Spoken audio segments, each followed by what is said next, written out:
کے ممتاز شاعر کنول پرساد کنول سے میرا ایسا خیال ہے کہ 40-50 برس پرانے مراسم رہے ہیں. یہ جب میں انفارمیشن ڈپارٹمنٹ میں ملازمت مجھے ملی، یہ 1962 میں جو مجھے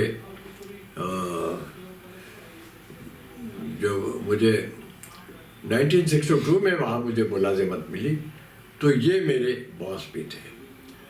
یہ میرے بڑے بھائیوں کے دوستوں میں بھی رہے ہیں. ان کے بڑے احسانات بھی ہیں مجھ پہ، کیونکہ انہوں نے مجھے بہت میرے ساتھ ہمیشہ بڑی فراخ دلی کے ساتھ دوستی کی، اور یہ کہ سب نہ صرف مجھے محسوس نہیں ہونے دیا کہ میں وہ باس ہیں اور میں ان کا سبارڈینیٹ. ان کا ایک احسان ہمارے طور پہ، شخصی طور پہ ہماری فیملی پہ یہ ہے کہ جب پولیس ایکشن ہوا تو حالات ذرا خراب ہونے لگے اور لوگ جانے لگے، تو بڑا وہ تھا کہ ٹرینوں میں سفر کرنا بھی بڑا مشکل ہوتا ہے. تو کنول پرساد کنول نے اس زمانے میں میرے بڑے بھائی ابراہیم جلیس کو ساتھ لے کے وہ بمبئی لے گئے. بمبئی سے پھر وہ اپنی دوست وہ نگار سلطانہ جو بہت مشہور ایکٹریس ہیں ان کے ہاں قیام رہا، اور وہ پھر بعد میں پاکستان چلے گئے. بہرحال ان کے احسانات مجھ پہ بہت سے ہیں، ہمارے خاندان پہ، مجھ پہ اور میرے بڑے بھائیوں پہ بھی. مگر دلچسپ آدمی تھے ہمارے کنول پرساد کنول. میں خاکہ آپ کی خدمت میں پیش کر رہا ہوں. سیاست کا 5 جون کا شمارہ مجھے تاخیر سے ملا تو پتہ چلا کہ اردو اور ہندی کے ممتاز شاعر کنول پرساد کنول 4 جون کو حیدرآباد میں رحلت فرما گئے. دل کو ایک دھکا سا لگا، اس لیے کہ کنول پرساد کنول سے 2 رشتے تھے. پہلا رشتہ تو یہ کہ وہ میرے بزرگ تھے، کیونکہ عابد علی خان، محبوب حسین جگر اور ابراہیم جلیس کے قریبی دوستوں میں تھے. اس طرح میرے دل میں ان کے لیے بڑا احترام بھی تھا.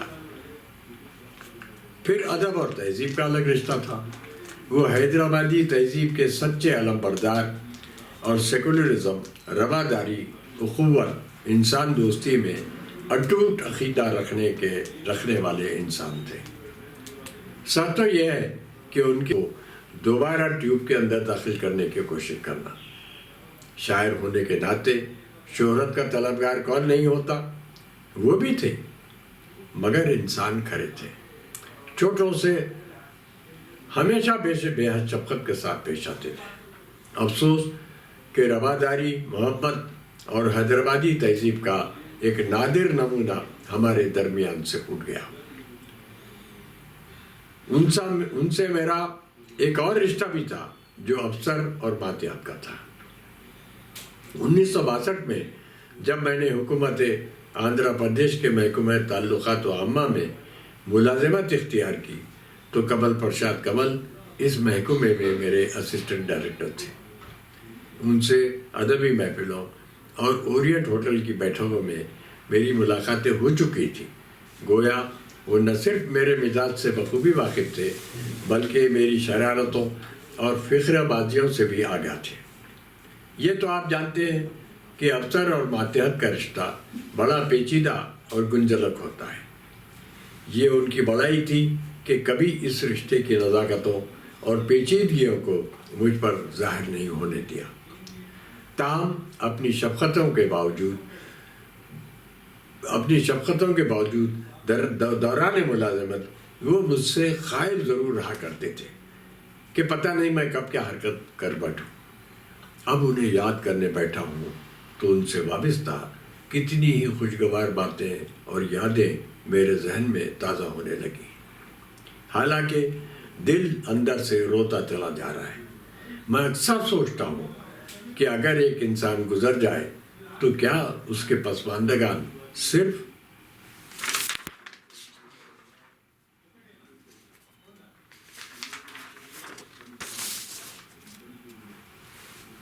روتے دھوتے ہی رہ جائیں اور اس سے وابستہ خوشگوار یادوں اور باتوں کو یکسر فراموش کر دوں۔ ایک انسان ہنسی اور غم کی آمیزش سے ہی ایک اکائی بنتا ہے، صرف رونے دھونے سے نہیں۔ جی چاہتا ہے کہ آج کمل پرساد کنول سے وابستہ کچھ خوشگوار یادوں کو سمیٹنے کے جتن کروں۔ محکمہ اطلاعات کے دفتر کے سامنے شام کے وقت ایک بھکاری اکثر کھڑا رہتا تھا اور کمل پرساد کنول دفتر سے گھر جاتے ہوئے اسے خیرات ضرور دیا کرتے تھے۔ میں نے اس پس منظر میں ایک لطیفہ گھڑا اور سلیمان عریف کو سنا دیا کہ کنول جی نے جیسے ہی بھکاری کے کشکول میں 10 پیسے کا سکہ ڈالا تو بھکاری نے آسمان کی طرف اپنے دونوں ہاتھ اٹھا کر کہا، اللہ تیرے اشعار میں وزن پیدا کرے۔ کنول جی نے ادھر ادھر دیکھا کہ کسی نے بھکاری کی دعا سن تو نہیں لی۔ جب یقین ہو گیا کہ کسی نے نہیں سنی تو انہوں نے 10 پیسے کا ایک اور سکہ اس کے کشکول میں ڈالتے ہوئے کہا، بڑے میاں یہی دعا تھوڑی سی اور کرنا۔ سلیمان عریف کے پیٹ میں کوئی بات نہیں رہتی تھی۔ انہوں نے یہ لطیفہ اورینٹ ہوٹل کی ایک محفل میں سنا دیا جس میں مخدوم محی الدین بھی موجود تھے۔ مخدوم بھی کہاں رکنے والے تھے۔ انہوں نے ایک دن کنول پرساد کنول سے کہہ دیا کہ مشتبہ کہتا ہے کہ تم اپنے اشعار میں وزن پیدا کروانے کی خاطر باتیں کر رہے ہیں۔ بھابھی ریاست خانم یعنی بیگم اختر حسن بھی دفتر میں ہمارے ساتھ کام کرتی تھی اور کنول جی ریاست بھابھی کی بڑی عزت کرتے تھے۔ ایک دن انہوں نے ریاست بھابھی کو بلا کر یہ لطیفہ سنایا اور کہا کہ یہ مشتبہ بڑا شریر اور فتنہ گر ہے، میرے بارے میں من گھڑت لطیفے بنا کر لوگوں کو سنا دیتا ہے۔ اب اس بھکاری کو لیجئے۔ کل میں نے اس بھکاری سے بات کی تو معلوم ہوا کہ وہ تو تیلگو دان ہے، اردو تو بالکل نہیں جانتا۔ بھلا وہ میرے اشعار میں وزن پیدا کرنے کی دعا کیوں مانگے گا؟ اسے نہ تو رتیب معلوم ہے نہ خافیہ۔ میں مشتبہ کے بڑے بھائیوں کا دوست ہوں، اسے کم از کم اس بات کا لحاظ تو کرنا ہی چاہیے۔ ریاست بھابھی نے جب یہ بات مجھے بتائی تو میں نے مسکین سی صورت بنا کر کہا، بھابھی بھکاری کی زبان دانی سے کسی کو کیا لینا دینا ہے، اس کا کام تو صرف دعا کرنا ہے، چاہے وہ کسی بھی زبان میں کرے۔ آپ کو راز کی بات بتاؤں، خود میں اپنی مزاح نگاری کی ترقی کے لیے اس بھکاری کو روز 10 پیسے خیرات میں دیتا ہوں۔ ماشاءاللہ میری مزاح نگاری بھی تو ترقی کرتی چلی جا رہی ہے۔ یہ اس بھکاری کی دعاؤں کا ہی فیض ہے۔ کیونکہ کنول جی بھی اسے خیرات دیتے ہیں تو میں نے سوچا کہ شاید اپنی شاعری کی ترقی خاطر دیتے ہوں۔ ریاست بھابھی نے جب کنول جی کو لطیفے کے بارے میں میری صفائی سنائی تو بولے، ذرا دیکھیے اس کی شرارت۔ اب ایک نیا